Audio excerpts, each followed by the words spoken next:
Bellevue has always been an important destination for patients with life-threatening infectious diseases.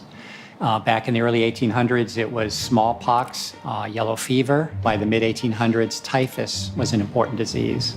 By the time I came to Bellevue in 1983, the AIDS epidemic had just exploded, and the hospital was half full of AIDS patients. All through the history of Bellevue, we have treated patients whose diseases couldn't be treated.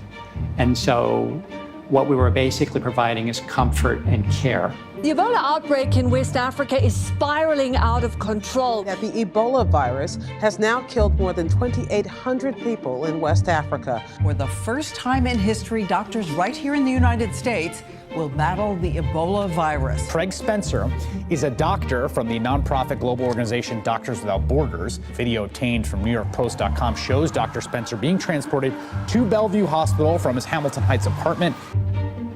I was on call the day that our patient was admitted for the special pathogens unit. So I responded to the special pathogens unit, donned my personal protective equipment when the patient arrived.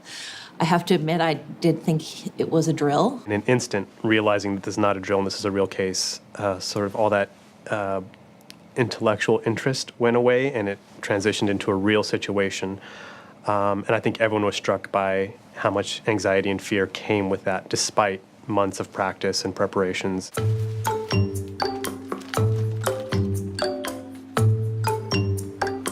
In treating Ebola, the personal protective equipment is the key to the safety of the staff. And that included a Tyvek full-body suit covered by an impermeable gown, which wouldn't let fluids through, gloves, booties, and then a special protective gear for the head called a papper, which is a respirator hat. When the person is wearing all of those layers, every square inch is covered. The trick is getting out of the equipment at the end of use. If your equipment covering you, the clothing covering you, has been contaminated with any fluids of the patient, just merely taking it off can transmit infection to your bare skin.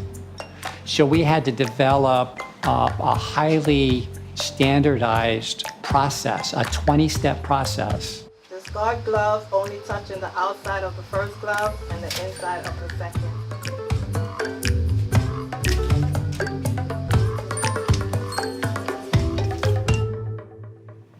It takes a toll on you, for me, because you get hot in there because the suit is several layers of clothing. It was scary for me at first, but once I got into PPE and got into the patient room, start communicating with the patient, I got comfortable after a while. We gave medication, Joe Labs, IVs, clean, hygienic care. We make sure that the room was properly clean, the environment, so that he could get the best care.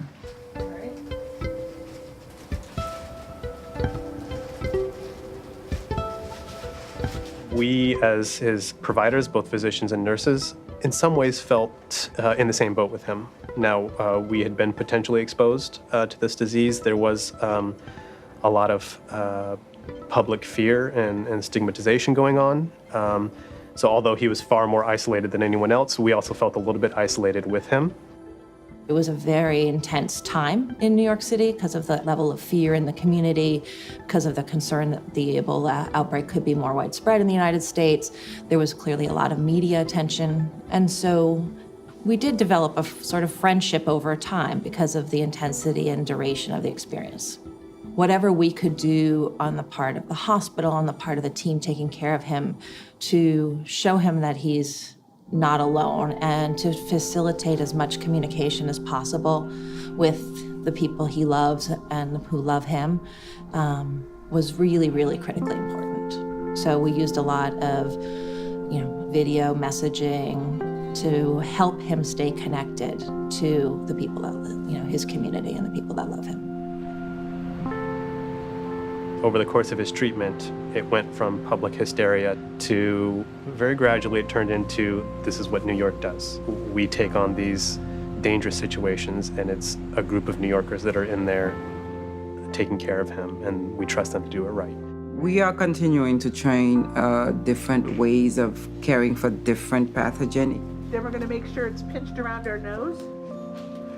You have the MERS, that's another that require a different PPE setting, and the way you care hands-on for the patient is different. We learn how to protect ourselves, and if one of our colleagues will fall sick in there, how to get them out and care for them while we're caring for the patient.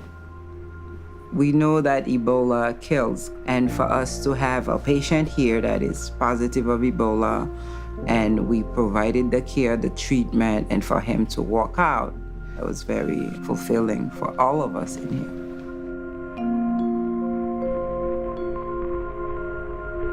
My early detection, reporting, and now recovery from Ebola speaks to the effectiveness of the protocols that are in place for health staff returning from West Africa.